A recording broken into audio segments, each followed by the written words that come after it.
Please welcome Stevie Ray.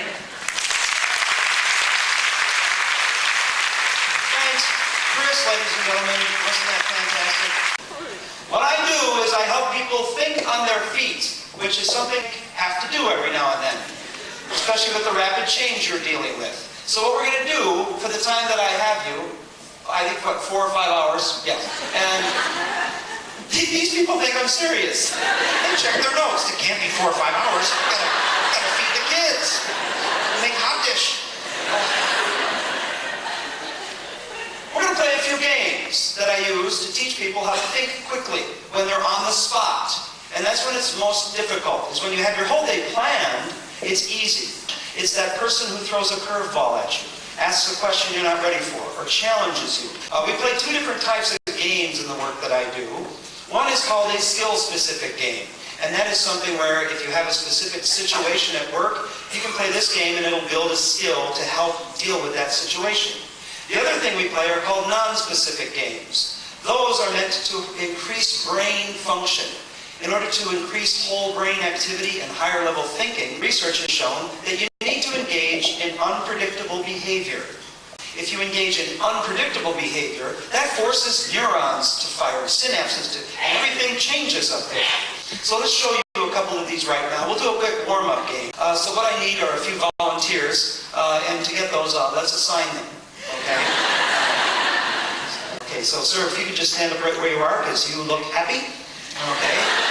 Ma'am, you're not even looking at me, so stand up. It doesn't work in school, it doesn't work here. If I can't see him, he won't call on me. And ma'am, why don't you stand up, because you laughed at her. Okay. And what do you teach, sir? Gym. Oh, there you go. And he dropped his voice an octave to say that. He's got a shirt that just says, "You're inadequate." All right. And what do you teach, ma'am? Psychology. You may sit down. No, stay standing. You just frightened me. Okay. We're going to do a simple game to warm up, and we're going to demonstrate it for these folks just to show them how it's played. So we're not going to talk about how well you do. You're just here to demonstrate.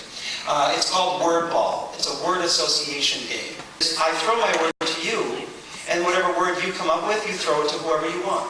Then that person comes up with a word associated with yours and throws it to the next person. And start a word ball. Keep going until I stop you.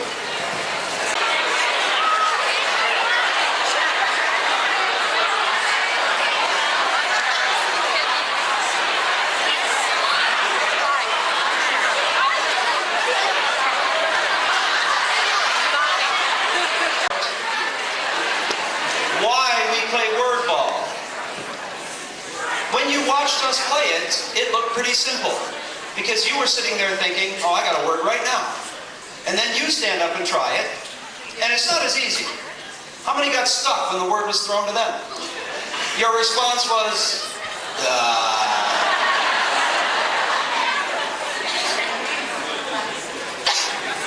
There's a lot of things that slow us down. And quick thinking and thinking on your feet is not about having a quick thing to say. It's about saying whatever you say in the right way that gives you a sense of power and presence. What did you observe in your partner? What did you see? I think it was easier. It was easier. How many thought this was easier than the group one? A little bit. Concentrate better. Why was it easier?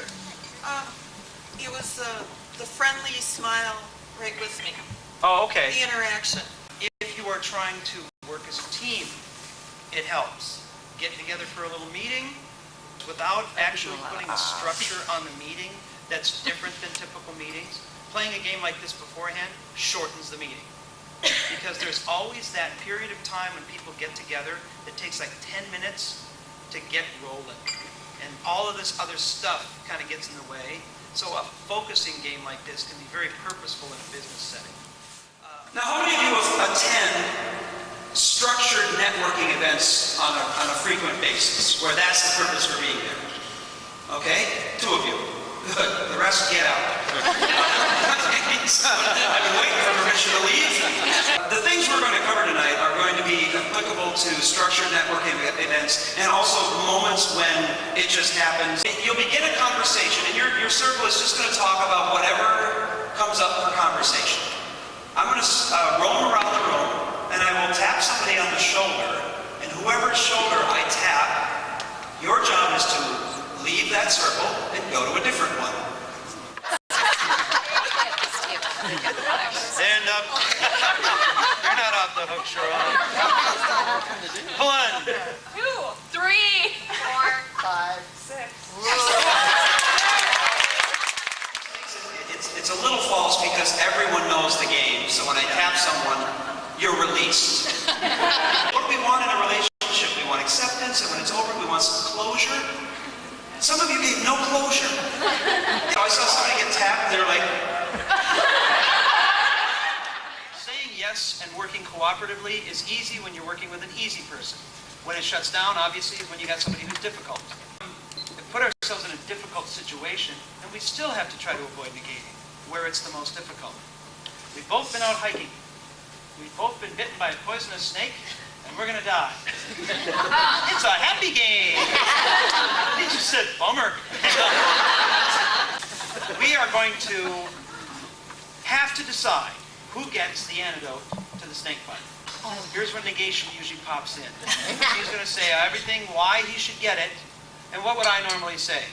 Well, that doesn't matter, because I should get it because of this. And that's a negation. We're going to try to avoid that behavior. So, Stuart, who should get the antidote? You? Yeah, Why? I have 11 kids. Yes, 11 kids. That's amazing. And I don't have any. Which means you've already achieved fatherhood. So since you've already achieved, this is a chance for me to achieve. What a great thing for everybody concerned. Except you, of course. I think it's important that he stay with his brothers and sisters. Oh, very important. Okay. So what we have to do is figure out a way to make sure they all stay together, take care of the kids, and make sure that you die satisfied. That everything's going to be taken care of so you don't die unhappy. Well, that's an interesting thought. Okay.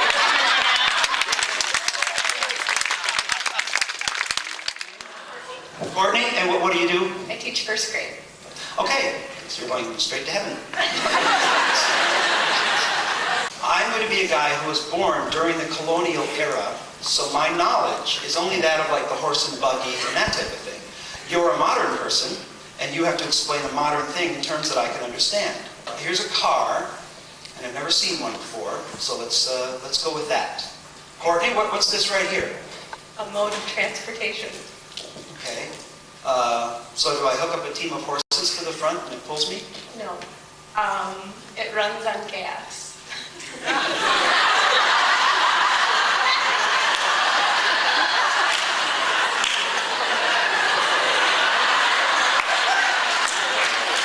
My father has gas. Why would I? How many wanted to say to your colonial friend, just trust me? Get in!